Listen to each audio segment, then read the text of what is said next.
zpátky k druhé verzi. Čau lidi, dneska si představíme vše, co víme o Czechbus Simulátoru 2. V první části videa se podíváme na potvrzené informace, které už o hře víme, a v té druhé na ty nepotvrzené.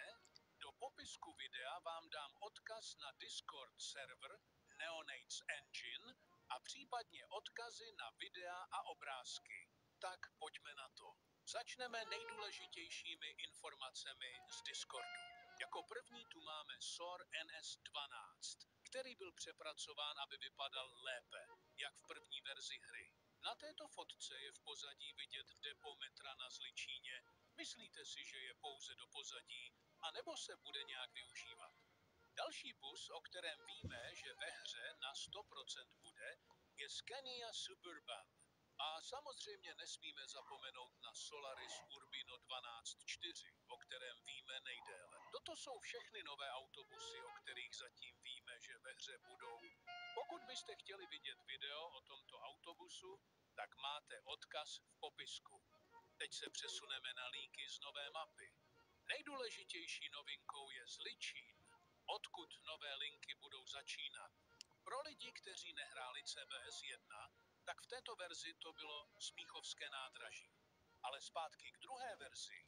Další velkou lokací bude Beroun, o kterém zatím nic moc nevíme až na Berounské nádraží. O žádné další lince zatím nevíme. Tak snad toto nebude jediná linka ve hře, haha. Máme tady ještě nějaké fotky z mapy. Začínáme touto, z které je zřejmé, že to je Nový Zličín. Dále tu máme zastávku u lesa nebo v lese. Necháme se překvapit. Dále nám tu developer A, jeden Trax ukazuje zastávku na vesnici. To by mohla být jedna z vesnic směrem k Berounu. No a jako poslední ukázku tu máme další vesnici nebo město, kde můžeme vidět vlakové nádraží. Když se podíváte na jeden z obrázků, tak si můžeme všimnout nového nátěru na autobus Solaris Urbino 12.4. No a teď tu máme informace ze souboru informací, co nám poslal Michal do developmentu. Jako první tu máme nový systém jízdních řádů, kompletní přepracování herní ekonomiky a přidání autobusů a jejich funkcí, které v aktuální verzi chybí. Máme tu i informace k Berounu, který bude propojený dálnicí a okresní silnicí. No a nakonec informaci o tom, že není jasné, kdy nová verze hry vyjde. Snad už by to mohlo být brzy. No a teď se jdeme vrhnout na ty nepotvrzené informace. Hodně lidí by chtělo v nové verzi letiště, protože mělo být už v CBS 1, ale bohužel se to nestihlo, takže by bylo logické, aby bylo v nové verzi.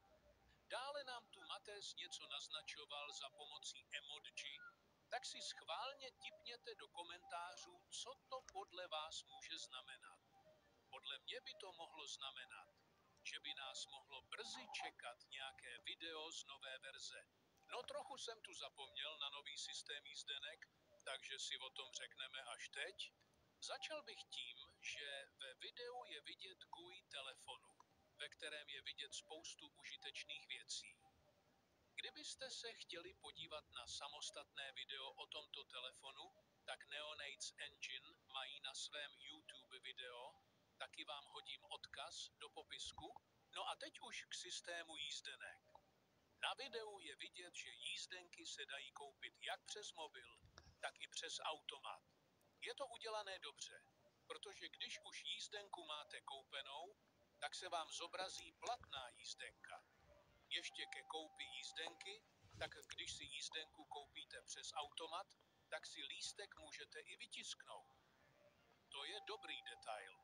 To je asi vše z informací, které jsem zvládl sehnat. Pokud jsem na něco zapomněl, tak se nezapomeňte ozvat v komentářích. Snad už brzy budeme vědět více o nové verzi.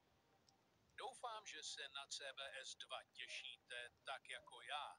Jo, a kdybyste se ptali, kdy hra vyjde, tak podle Zdeňka by to mohlo být v září nebo v říjnu, tak doufám, že se vám video líbilo.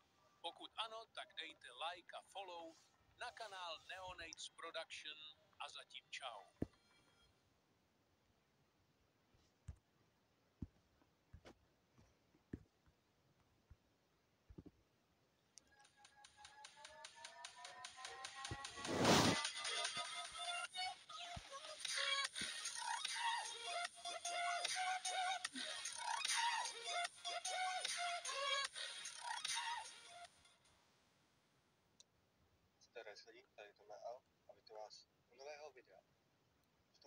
si ukážeme, co už zatím víme o druhé verzi Checkboost simulátoru. Předem říkal, že všechny informace mám z Neonates Engine distribuceru. Neonates Engine v polovině dubna oznámil, že začal dělat na druhé verzi CBS, které přinese nové lokace, nové herní mechaniky a autobusy. Zde je pár důvodů, proč se začalo dělat na CBS 2.0. Přinést nové herní mechaniky, které se dostávající hry už nevešle, když se rozhoduje možnost nových lokací a vytvořit český autobusový simulátor, který by v Česku neměl konkurenci.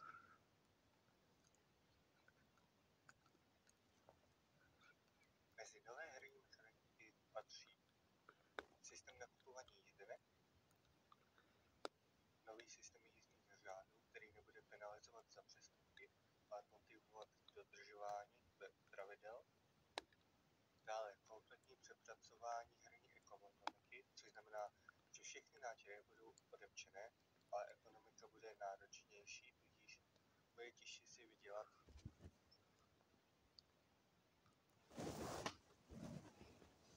Ve hře budou samozřejmě nové lokality. Počáteční lokalitou bude zde autobusový terminál na Zličíně. Máme zatím potvrzenou už jednu trasu, kterou je Zličín-Beroun. Místa budou propojena jak dálnicí, tak i okresní silnicí. O dalších trasách nic není potvrzené, takže se můžeme jen domnívat, které linky ve hře budou.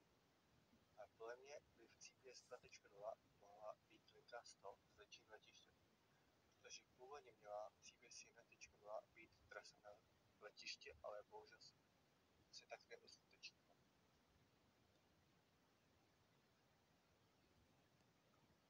Ve hře budou samozřejmě i nové autobusy. Zatím jsou potvrzené pouze 3 autobusy, a to Solaris Urbino 12 metr čtvrté generace, nový SOR NS12 a nově i Scania City White LE12. O dalších autobusech není nic známo. A taky není známo, co bude počáteční autobus. A nátěry?